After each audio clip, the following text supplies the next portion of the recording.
Interruption, but I'm Mike Wilbon. Tony, a cow escaped his trailer in Texas and stopped traffic on a highway. Tony Kornheiser. I saw a video of that on MooTube. Do you get MooTube?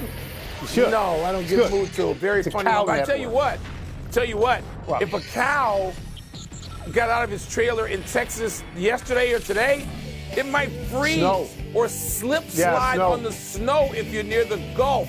It was 25 degrees when I landed in Dallas last night. There are no snow plows in Louisiana and Texas, I don't think. In Florida. You got to live with that snow till it melts. Yeah, you got to live with it.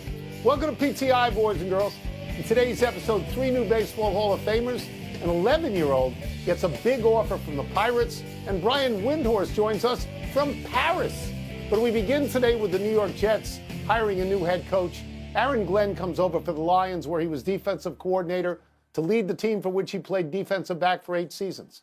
Meanwhile, former Lions offensive coordinator Ben Johnson was formally introduced as the head coach of the Bears.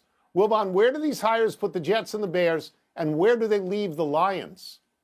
Well, Tony, let me deal with the Lions first, because this is not uncommon for a team that won 14 or 15 games to lose their coordinators. It usually happens after they win a Super Bowl. And the Lions didn't get anywhere close to that. And you're just like, oh, my goodness, they were building. And now people come in and pick them apart. This happens, famously, when the Bears won the Super Bowl in '85, they lost Buddy Ryan. Now, the thing is, the great Bear defense gave up fewer points the next year without Buddy Ryan. So people do emerge. Assistant coaches, younger assistants, unproven assistants, less famous assistants do emerge, and maybe that'll happen to the Lions. But I don't know where it leaves the Jets, because I don't study the Jets, and the Jets are always overstated and overrated. As you point out to me almost every year, people go crazy. Yes, Mike Greenberg. The Bears ought to be better. The Bears need someone to coach the offense and to work with and coach and develop Caleb Williams. They've invested everything in him, and now you cover that investment by bringing in a guy that people around the league feel has one of the great offensive minds in the league. So you bring him in, that Bear offense, it better get better right away. I don't want to throw damp water on this thing, but for the last 10 to 12 years, I think the Bears and the Jets are always hiring new coaches, and then they're firing those coaches, and then they're hiring new coaches, and Saleh and Eberflus were just the latest ones in this particular trend. It's true. You know, I don't know about the Bears, but I don't think the Jets have been to the playoffs in 50 years. It seems that way anyway. So Ben Johnson gets a good young quarterback, and he gets good receivers. Will he have success? I don't know. Nobody else has had success, and they've had offensive guys. Aaron Glenn played for the Jets, so he knows the pitfalls in the system. He knows everything about the system, and it is said that he particularly wanted this job. And all I would say to him is be careful what you wish for, because these places have been sinkholes.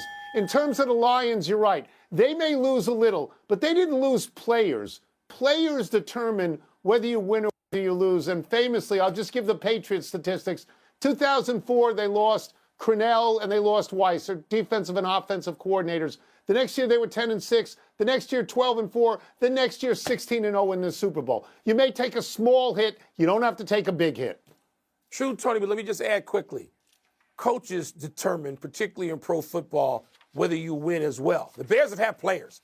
They've had some Hall of Fame players, and yet they don't win. They need to be coached adequately, coached well. Since Lovie Smith was allowed to leave or fired after a 10-6 season, the Bears have not been adequately coached, not even well coached. So you're right about what has happened over the years. Nothing with all these hirings, I hope. We're all hoping in Chicago this time's different. Let's move to the newest members of the Baseball Hall of Fame. Ichiro is in, finishing 1 vote short of unanimity. CeCe Sabathia made it comfortably with nearly 87% of the vote. And Billy Wagner made it in his last year of eligibility. Let's start with Ichiro, Tone. How do you feel about one of the baseball writers not voting for him? Yeah, I don't mind that. This is a tradition among the baseball writers. They've been doing it for a long time. They did it for like 60 or 70 years that nobody got in unanimously. And then Mariano Rivera got in unanimously in 2019, Mike. And you know as well as I what happened there.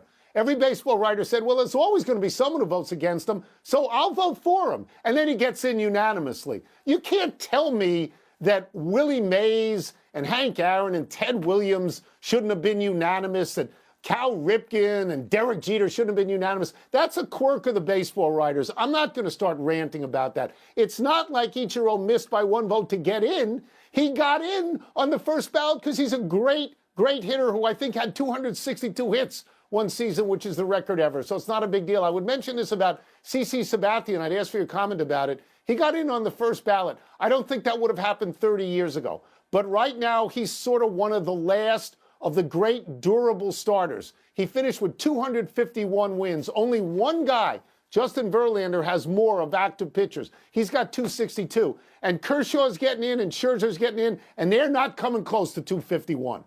Yeah, on the back end of that, Sabathia does seem like the last of a generation. I mean, and so to reward that to me, I personally felt, we talk about starting pitching on this show a lot in the fall, I was thrilled about that. Ichiro, I'm of two minds about this Ichiro situation and unanimity, Tony. We make too much of it every year, we meaning just the general sports talkers, know-it-alls.